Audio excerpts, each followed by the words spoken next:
En el mundo automotriz de hoy, su nombre es sinónimo de confiabilidad, eficiencia y producción masiva.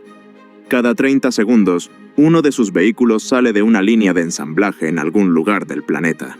Pero, ¿cómo llega una dinastía japonesa, nacida entre la madera y el algodón de los telares, a dominar las autopistas del siglo XXI?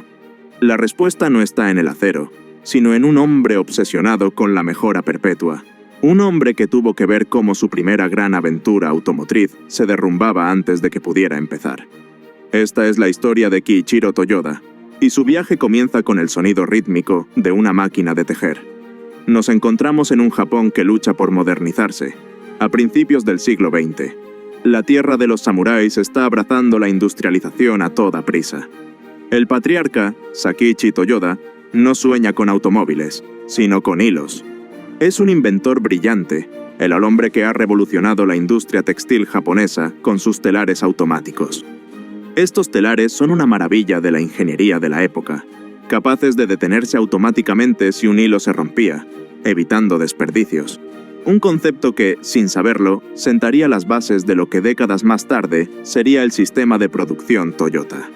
Pero es su hijo, Kiichiro Toyoda, quien tiene una fascinación diferente. Un anhelo de llevar a Japón más allá de los telares y hacia el mundo de las máquinas que se mueven sin rieles. El joven Kiichiro, educado en ingeniería mecánica en la prestigiosa Universidad Imperial de Tokio, regresa de un viaje hacia el occidente con la mente llena de motores, de un futuro rodante. ¿Podría la disciplina y el ingenio de su padre aplicarse a una máquina infinitamente más compleja que un telar? Esa era la pregunta que lo carcomía. La gran oportunidad llega en 1929. Sakichi, el padre, decide vender los derechos de su patente del telar automático a la empresa británica Platt Brothers. La cifra es astronómica para la época, una suma equivalente a 100.000 libras esterlinas. Este dinero no es solo una recompensa por el ingenio de Sakichi, es la llave de oro que abrirá la puerta al sueño de su hijo. Kiichiro presiona a su padre. Japón necesita un vehículo propio, un motor fabricado en casa que no dependa de las importaciones. El contexto histórico lo exige. El mundo se dirige hacia una militarización y una independencia económica crucial. A pesar de su enfoque en los telares, Sakichi cede a la visión de su hijo. Este acto de fe, esta transferencia de capital textil a aspiraciones automotrices, es el momento fundacional de la marca, aunque todavía no se llamaba Toyota. Con los fondos asegurados, Kiichiro establece el departamento de automóviles de Toyota Automatic Loom Works en 1933. La ambición es inmensa, pero los recursos técnicos son modestos. Su primer laboratorio es un rincón improvisado dentro de la fábrica de telares. No tienen experiencia real en la fabricación de automóviles, solo la filosofía de producción heredada de Sakichi. Evitar el desperdicio. Para empezar, desarman y estudian meticulosamente vehículos extranjeros, especialmente modelos de Chevrolet y Ford. Su primer motor, el motor tipo A, es una réplica mejorada y adaptada de la ingeniería estadounidense. Es un proceso de ingeniería inversa, una inmersión humilde y obsesiva en los secretos de sus futuros competidores. Se dan cuenta rápidamente de que un motor de coche es infinitamente más complejo que el mecanismo de un telar. 2 años después, en 1935, la visión toma forma. El modelo A1, el primer prototipo de Kiichiro, no es hermoso, sino utilitario y robusto. La narrativa en Japón es clara. El país necesita vehículos que puedan soportar sus carreteras sin pavimentar y sus condiciones climáticas extremas. El A1 es un experimento en marcha, un borrador imperfecto. Kiichiro no se contenta con copiar. Está aplicando el principio de su padre, el Gidoka, automatización con toque humano, para construir algo más duradero. La gran revelación de este periodo es la necesidad de estandarización. Si el proceso de ensamblaje no es idéntico cada vez, la calidad se derrumbará. Este es el germen intelectual del sistema de producción Toyota, que transformaría la industria mundial, nacido de la frustración de construir el primer coche en un rincón de una fábrica de telares. Llega el momento de la independencia. En 1937, la división automotriz se separa formalmente de Toyota Automatic Loom Works para convertirse en la Toyota Motor Company. Pero hay un cambio sutil. aunque crucial, en el nombre. La razón es doble. Primero, la pronunciación de Toyota es más limpia y fácil de escribir en japonés con 8 trazos, un número que se considera afortunado. Segundo, y más importante, querían separar la suerte de la nueva empresa automotriz de la dinastía familiar de los telares, Toyoda. Era una ruptura estratégica. Si la nueva aventura fracasaba, el legado de su padre, Sakichi, no se vería empañado. Era una precaución, pero también una declaración. Este es un nuevo camino. El primer logotipo es un diseño audaz, una declaración de guerra cultural a los gigantes occidentales. Con un nombre recién acuñado y un capital que se agota rápidamente, Kiichiro está al borde de su primer gran conflicto, la inminente crisis de la Segunda Guerra Mundial. ¿Podría un nuevo nombre asegurar la supervivencia cuando las fábricas se vean obligadas a cambiar sus prioridades de autos a armamentos? El incipiente imperio automotriz de Kiichiro apenas ha comenzado a rodar cuando el mundo se desmorona. Las nubes de Gomorra oscurecen el horizonte, y el gobierno japonés impone una estricta limitación a la producción de vehículos de pasajeros. La pequeña y luchadora Toyota se ve obligada a convertirse en fabricante de camiones militares. El sueño de un automóvil popular y eficiente se detiene en seco. La fábrica se salva de la bancarrota por una demanda militar que la obliga a producir, pero la paz no trae consuelo, trae la destrucción total. Kiichiro, que había luchado por construir su visión, pronto se enfrentará a la visión de cenizas humeantes. La semilla del ingenio estaba sembrada, pero la cosecha estaba a punto de ser calcinada por el fuego de la historia. Al final de la Segunda Guerra Mundial, el sueño de Toyota no era un coche, sino simplemente la supervivencia. Japón estaba devastado. Las bombas aliadas habían dejado a su paso un paisaje lunar. La fábrica de Koromo, en las afueras de Nagoya, aunque milagrosamente salvada de la destrucción total, estaba paralizada. El gobierno de ocupación aliado había impuesto restricciones draconianas, y la escasez de materias primas era absoluta. Kiichiro Toyoda, el visionario, se encontró con una verdad brutal. No podía fabricar automóviles porque no había nada con qué hacerlos. Y fue precisamente en ese entorno de escasez radical donde nació una idea revolucionaria, una filosofía que transformaría para siempre la industria, pero que primero tuvo que salvar a su propia empresa de la extinción. Esta filosofía tenía 2 pilares: eliminar el desperdicio y producir solo lo que se necesita, justo a tiempo. Es el año 1945. La derrota es palpable y el futuro es incierto bajo la ocupación estadounidense. Toyota no está produciendo camiones ni coches, sino desesperación. La fábrica de Koromo funciona a una fracción mínima de su capacidad. Kiichiro observa los montones de materiales detenidos, la maquinaria inactiva y, lo más doloroso, los trabajadores sin nada que hacer. El fantasma del desperdicio, o muda, en la jerga que él adoptaría, acecha cada rincón. En el Japón de la posguerra, desperdiciar un solo tornillo, un minuto o un centímetro de espacio podía ser la diferencia entre comer y morir de hambre. Kiichiro sabía que si querían competir contra los gigantes de Detroit, que practicaban la producción masiva y el stock ilimitado, tendrían que hacer más con exponencialmente menos. ¿Cómo competir contra la opulencia de la maquinaria occidental con solo el ingenio como capital? A finales de la década de 1940, Kiichiro envía a su ingeniero de confianza, Taiichi Ohno, a Estados Unidos. El objetivo es estudiar la cadena de producción de Ford. Ohno esperaba encontrar secretos de ingeniería insuperables, pero la fábrica de Ford era, para él, un templo de la sobreproducción y la acumulación. La verdadera revelación de Ohno no ocurre en Detroit, sino en un supermercado local. Observa cómo los clientes toman exactamente lo que necesitan de los estantes, y la tienda repone solo ese producto, ni más ni menos. El sistema de supermercado, donde el cliente tira la demanda, es la antítesis del sistema de producción de Ford, donde la fábrica empuja la oferta, produciendo stocks masivos de coches a granel. Ohno comprende que si la demanda del cliente pudiera tirar los componentes a través de la línea de ensamblaje, el desperdicio de almacenamiento y sobreproducción desaparecería. Este es el nacimiento del concepto justo a tiempo de vuelta en Koromo, Ohno, bajo la atenta mirada y el estímulo de Kiichiro, comienza a aplicar el principio del supermercado. ¿Cómo le dice una estación de trabajo a la anterior que necesita más componentes? Con una simple tarjeta de papel, el Kanban. Una tarjeta Kanban es una señal visual, un sistema de comunicación de bajo costo. Cuando una pieza se usa, la tarjeta se envía hacia atrás, indicando que se necesita exactamente una pieza de reemplazo. No más, no menos. Es un sistema rudimentario, revolucionario y al principio despreciado por los propios trabajadores, acostumbrados al viejo sistema de producción masiva. Implementar el Kanban es un conflicto constante entre el viejo statu quo y la nueva eficiencia. Este sistema obliga a los trabajadores a resolver problemas inmediatamente. Si algo se rompe, la línea se detiene y la falla se hace visible. Es el pilar de la calidad. La historia de Toyota no es una subida constante. Es una serie de salvajes altibajos. En 1949, a pesar de los avances conceptuales, la realidad financiera golpea con fuerza.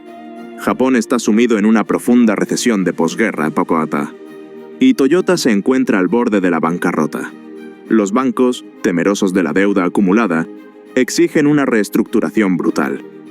El plan de rescate tiene un costo altísimo. Kiichiro Toyoda debe dimitir como presidente. Es un momento de humillación y sacrificio personal. La empresa se divide en dos entidades, la manufacturera y la comercializadora, para gestionar mejor las finanzas.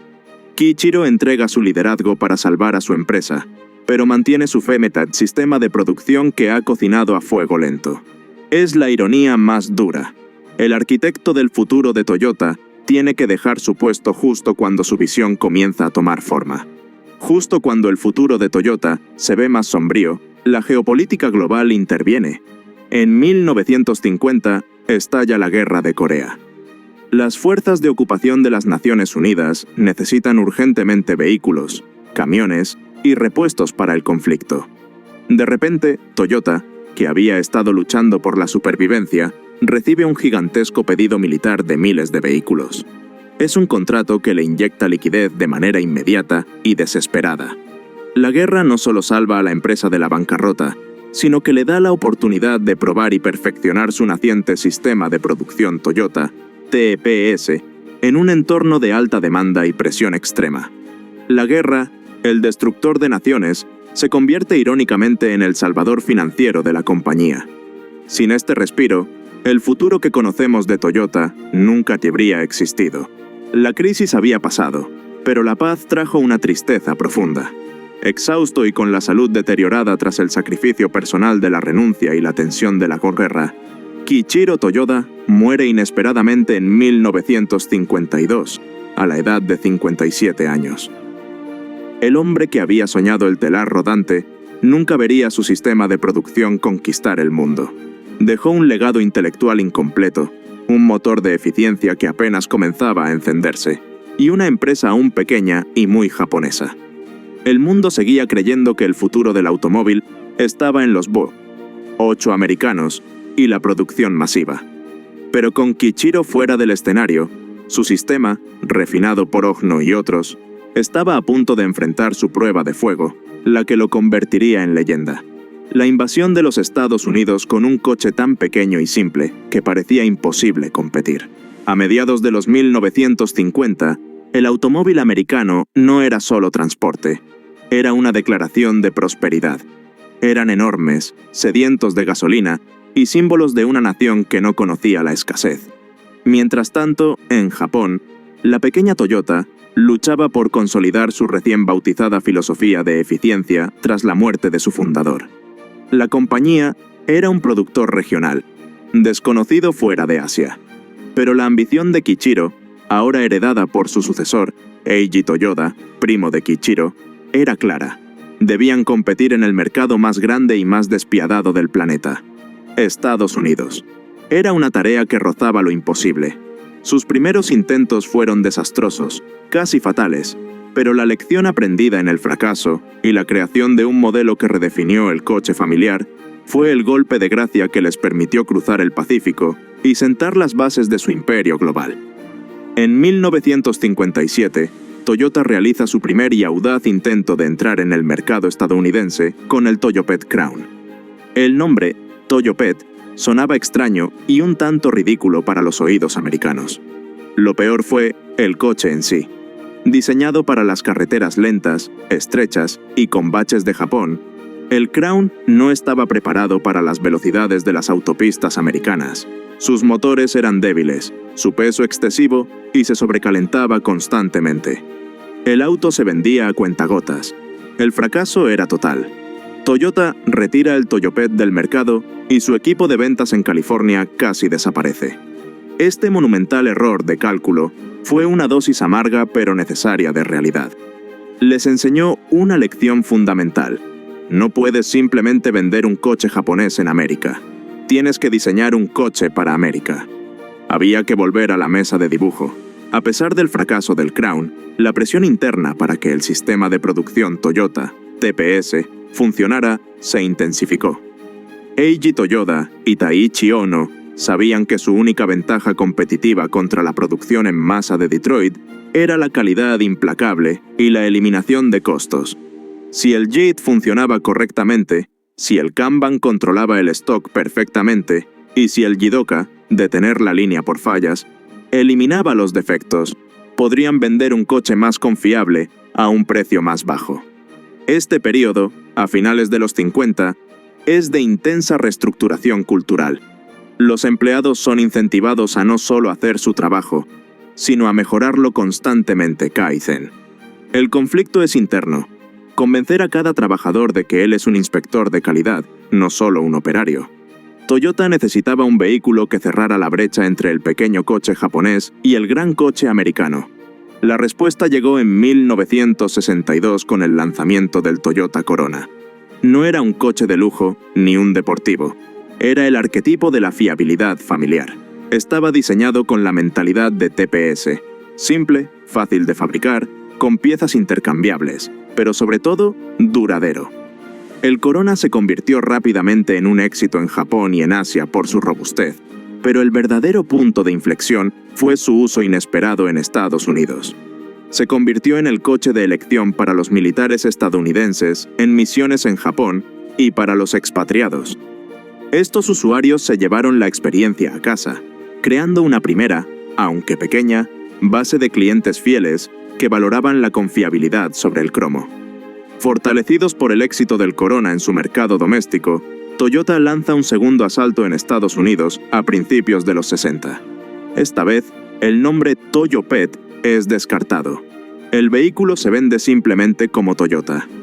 El Corona comienza a ganar tracción, especialmente en la costa oeste. Pero la crisis sigue a la crisis. La empresa debe enfrentarse a los distribuidores estadounidenses que, acostumbrados a los coches grandes y los márgenes altos, desconfían del pequeño vehículo japonés. Toyota, sin embargo, persiste. Utilizan una estrategia de ventas directas y transparencia en costos, un reflejo de su filosofía de producción sin desperdicio. La gran pregunta ahora no es si pueden hacer un coche duradero, sino si el consumidor estadounidense está dispuesto a cambiar el lujo y el tamaño por la confiabilidad y el ahorro de combustible. El Corona había abierto una grieta en el mercado, pero faltaba el verdadero arma de dominio masivo. Eiji Toyoda, observando los cambios sociales, se da cuenta de que la juventud y la clase media trabajadora de Estados Unidos buscaban un segundo coche, un vehículo más económico. La crisis petrolera aún estaba por llegar, pero el apetito por la eficiencia ya existía en un nicho. En 1966, la empresa se prepara para lanzar el coche que cambiaría la historia de la marca y de la automoción mundial. El nuevo vehículo será diseñado desde cero para ser global, más moderno y, sobre todo, producido con la máxima eficiencia del TPS. Este coche se llamará Corolla. El fracaso del Toyopet y el éxito moderado del Corona fueron solo ensayos generales. El Corolla fue concebido no solo como un coche, sino como la demostración final de que el sistema de producción Toyota podía triunfar donde la producción masiva de Detroit comenzaba a flaquear. La calidad constante a bajo costo. El coche era simple, pero su manufactura era la culminación de 20 años de ingenio, sacrificio y mejora continua. El mercado estadounidense estaba a punto de recibir una dosis letal de eficiencia japonesa en el momento perfecto de la historia. El mundo estaba a las puertas de una crisis energética que redefiniría las prioridades de los conductores, y Toyota ya tenía la respuesta lista en sus líneas de ensamblaje. ¿Cómo una crisis energética global inesperada catapultó al Corolla de ser un coche pequeño y económico a ser el automóvil más vendido de la historia? ¿Y cómo la respuesta arrogante de Detroit al desafío casi destruye a los tres grandes americanos? Desde el telar de Sakichi Toyoda hasta la carretera global, la épica de Toyota es la prueba viviente de que la perseverancia es el motor más potente. Una filosofía de mejora continua, o Kaizen, que transforma el metal en un legado. El Corolla no es solo un vehículo, es la democratización de la fiabilidad que puso en marcha a millones de familias, mientras que la Hilux se erigió como el símbolo inquebrantable de resistencia, superando cada desierto y cada desafío. La verdadera trilogía de Toyota, aquella que nos lleva al futuro, no se encuentra en las piezas, sino en la promesa de calidad, respeto por las personas y la audaz visión de mover a la próxima generación de manera más limpia y eficiente. La historia de Toyota es una trilogía en constante evolución. Si te gustó esta historia, suscríbete y dale like para el siguiente capítulo de la gran historia de Toyota.